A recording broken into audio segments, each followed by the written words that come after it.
Hello everyone. तो कैसे हैं आप सभी? वैसे उम्मीद है कि आप सभी अच्छे ही होंगे।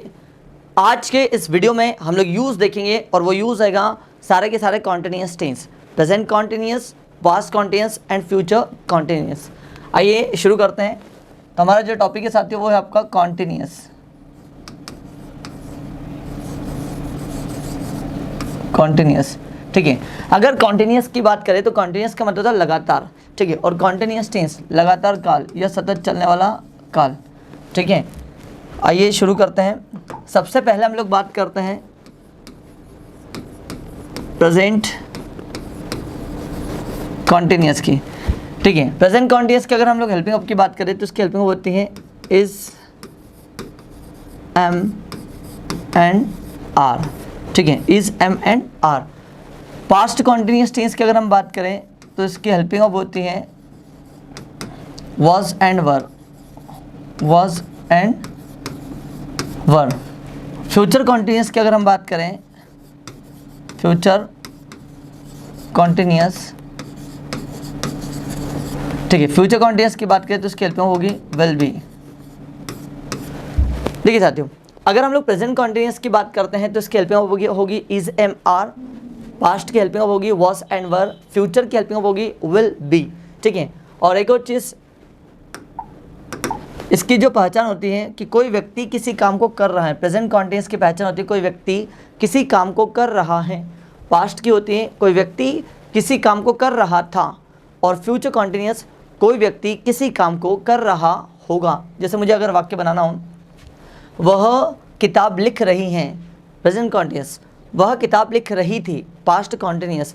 वह किताब लिख रही होगी, तो फ्यूचर कॉन्टिन्यूस। ट्रेन आ रही है, प्रेजेंट कॉन्टिन्यूस। ट्रेन आ रही थी, पास्ट कॉन्टिन्यूस। और ट्रेन आ रही होगी, फ्यूचर कॉन्टिन्यूस, ठीक है। पिताजी ऑफिस जा रहे हैं, प्रेजेंट। पिताजी ऑफिस जा रहे थे, पास्ट। पिताजी ऑफिस जा रहे होंगे, फ्यूचर।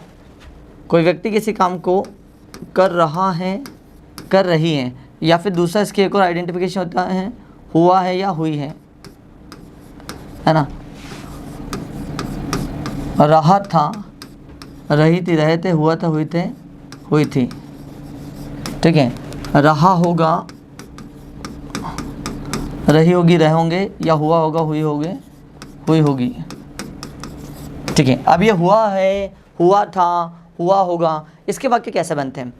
जैसे हम लोग कई बार ऐसे वाक्य बनाते हैं, वह बैठी हुई है, वह बैठी हुई थी, वह बैठी हुई होगी। हालांकि ये कोई प्रेजेंट कॉन्टिन्यूस टेंस नहीं है, लेकिन इसके वाक्य इसी में बनते हैं, ठीक है। फिर जैसे मुझे कहना हो कि वह खड़ी हुई है, ठीक है। वह खड़ी हुई थी, वह खड़ी हुई होगी। मैं ब्लेज़र पहना हुआ हूँ, मैं ब्लेज़र पहना हुआ था, मैं ब्लेज़र पहना हुआ हूँगा, ठीक है। वह काले जूते पहना हुआ है, वह काले जूते पहने हुआ था, वह काले जूते पहना हुआ होगा। माँ सोई हुई है, माँ सोई हुई थी, और माँ सोई हुई होगी। तो जब आप इस तरीके के वाक्य बनाते हैं, इसके वाक्य भी हम लोग प्रेजेंट कॉन्टिन्यूस टेंस की मदद से बनाते हैं, ठीक है साथियों।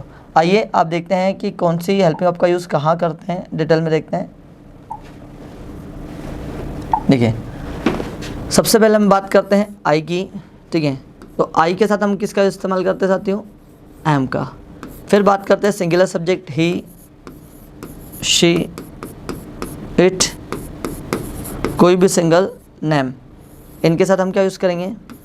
इज़, यू,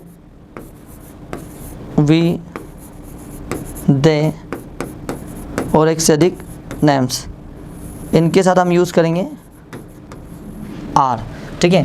फिर बात की जाए इसी के फ्यूचर की, इसके पास्ट की, तो पास्ट में आई, ही, शी, कोई भी single name,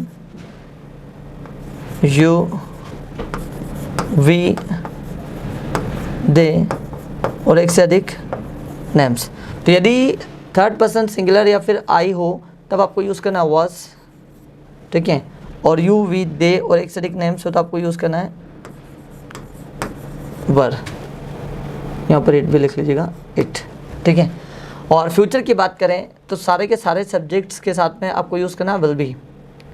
I, he, she, it, कोई भी सिंगल नेम, यू, वी, दे और एक से अधिक नेम्स, इनके साथ आप यूज़ करेंगे विल बी।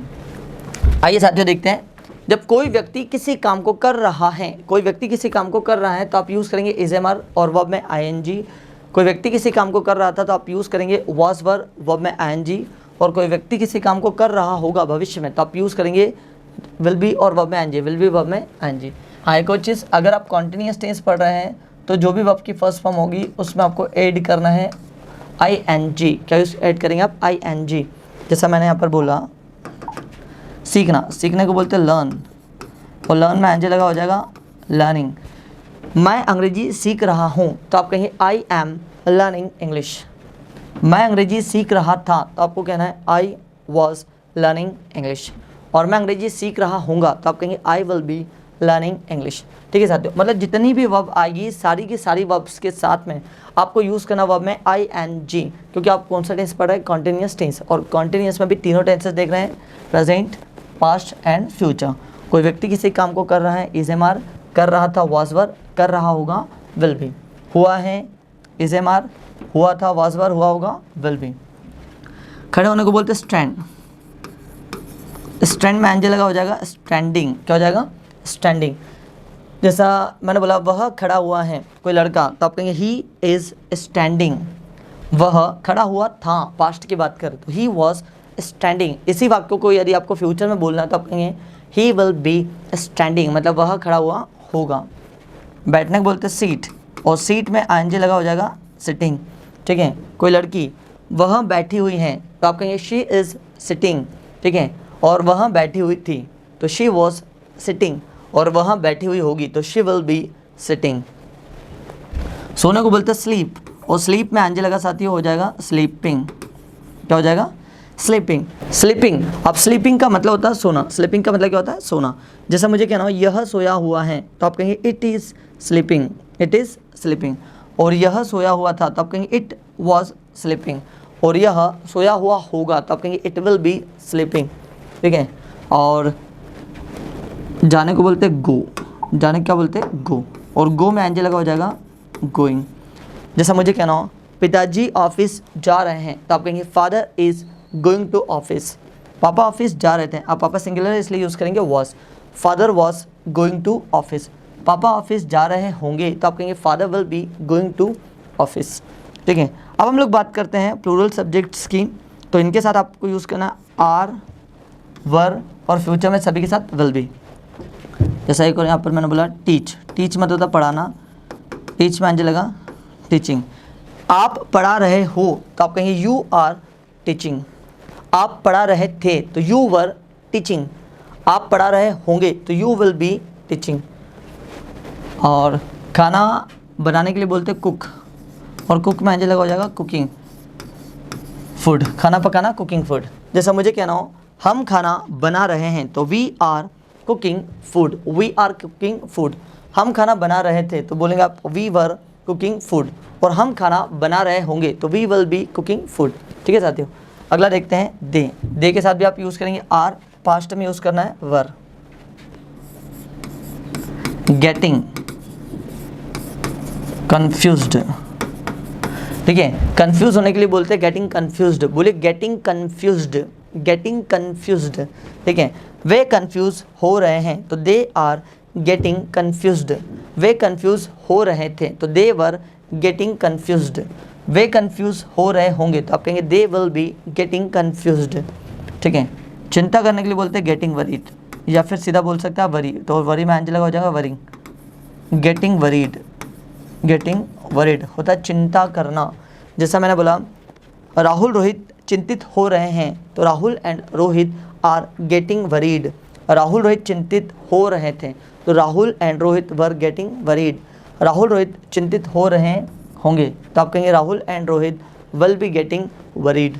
ठीक है, ढूंढने के लिए बोलते हैं लुक फॉर, और लुक में ing लगा हो जाएगा लुकिंग। और लुकिंग फॉर तलाश करना या ढूंढना।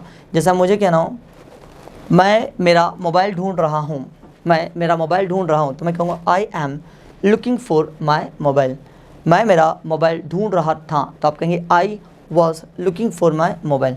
और मैं मेरा मोबाइल ढूंढ रहा होऊंगा तो आप कहेंगे I will be looking for my mobile. ठीक है, आने के लिए बोलते हैं कम, कम में ing लगा हो जाएगा कमिंग। और समय पर आना coming on time, coming on time. जैसा मुझे कहना हो वह समय पर आ रहा है, तो he is coming on time. वह समय पर आ रहा था, तो आप कहेंगे he was coming on time. और वह समय पर आ रहा होगा, तो आप कहेंगे he will be coming on time. अब इन्हीं को साथियों यदि आपको नेगेटिव में बनाना हो, यदि इन्हीं का आपको नेगेटिव वाक्य बनाना हो, तो नेगेटिव वाक्य बनाने के लिए सिंपल सा तरीका है, आपको इसके बाद में नॉट लगा देना है। जैसा एम है तो हो जाएगा एम नॉट, इस का हो जाएगा इज़ नॉट, आर का हो जाएगा आर नॉट, ठीक है। वॉज का हो जाएगा वॉज नॉट, वर का हो जाएगा वर नॉट, ठीक है। और विल बी का हो जाएगा विल नॉट बी, ठीक है, विल नॉट बी। जैसा मुझे इसका नेगेटिव वाक्य बनाना हो, जैसा मुझे कहना हो मैं अंग्रेजी नहीं सीख रहा हूँ, तो मैं कहूँगा I am not learning English. और मैं अंग्रेजी नहीं सीख रहा था, तो मैं कहूँगा I was not learning English. मैं अंग्रेजी नहीं सीख रहा हूँगा, तो मैं कहूँगा I will not be learning English, ठीक है। कोई लड़का वह बाहर नहीं खड़ा हुआ है, तो he is not standing outside. वह बाहर नहीं खड़ा हुआ था, तो he was not standing outside. वह बाहर नहीं खड़ा हुआ होगा, तो आप कहेंगे he will not be standing outside. मैंने बोला वह कमरे में बैठी हुई है, तो she is sitting in the room. वह कमरे में नहीं बैठी हुई, तो she is not sitting in the room. वह कमरे में बैठी हुई थी, तो she was sitting in the room. और वह कमरे में नहीं बैठी हुई थी, तो she was not sitting in the room. वह कमरे में बैठी हुई होगी, तो आप कहेंगे she will be sitting in the room. वह कमरे में नहीं बैठी हुई होगी, तो she will not be sitting in the room, ठीक है। बारिश हो रही है, तो इट इज़ रैनिंग। और बारिश नहीं हो रही है, तो आप कहेंगे इट इज़ नॉट रैनिंग। बारिश हो रही थी, तो इट वॉज रैनिंग। बारिश नहीं हो रही थी, तो इट वॉज नॉट रैनिंग, ठीक है। बारिश हो रही होगी, तो आप कहेंगे इट विल बी रैनिंग। और बारिश नहीं हो रही होगी, तो it will not be running, ठीक है। फिर जैसा मुझे कहना हो माँ घर की सफाई कर रही हैं, तो mother is cleaning the home. और माँ घर की सफाई नहीं कर रही है, तो mother is not cleaning the home. माँ घर की सफाई कर रही थी, तो आप कहेंगे mother was cleaning the home. माँ घर की सफाई नहीं कर रही, तो mother was not cleaning the home. और माँ घर की सफाई कर रही होगी, तो आप कहेंगे mother will be cleaning the home. माँ घर की सफाई नहीं कर रही होगी, तो mother will not be cleaning the home, ठीक है। जैसा मैंने बोला पोल्यूशन फैल रहा है, तो पोल्यूशन इज़ स्प्रेडिंग।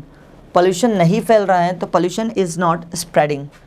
पोल्यूशन फैल रहा था, तो आप कहेंगे पोल्यूशन वॉज स्प्रेडिंग। और पोल्यूशन नहीं फैल रहा था, तो आप कहेंगे pollution was not spreading. Pollution फैल रहा होगा, तो pollution will be spreading. Pollution नहीं फैल रहा होगा, तो pollution will not be spreading. और वह आदतों को सुधार रही हैं, तो she is changing the habits. वह आदतों को नहीं सुधार रही हैं, तो she is not changing the habits. वह आदतों को सुधार रही थी, तो she was changing the habits. वह आदतों को नहीं सुधार रही थी, तो she was not changing the habits. वह आदतों को सुधार रही होगी, तो she will be changing the habits. वह आदतों को नहीं बदल रही होगी, तो she will not be changing the habits. और वह किताब लिख रहा है, तो he is writing a book. वह किताब नहीं लिख रहा है, तो आप कहेंगे he is not writing a book. वह किताब लिख रहा था, तो he was writing a book. वह किताब नहीं लिख रहा था, तो he was not writing a book. और वह किताब लिख रहा होगा, तो आप कहेंगे he will be writing a book. वह किताब नहीं लिख रहा होगा, तो he will not be writing a book. तो अभी आपने देखा साथियों कि हम लोग पॉजिटिव और नेगेटिव वाक्य कैसे बनाते हैं।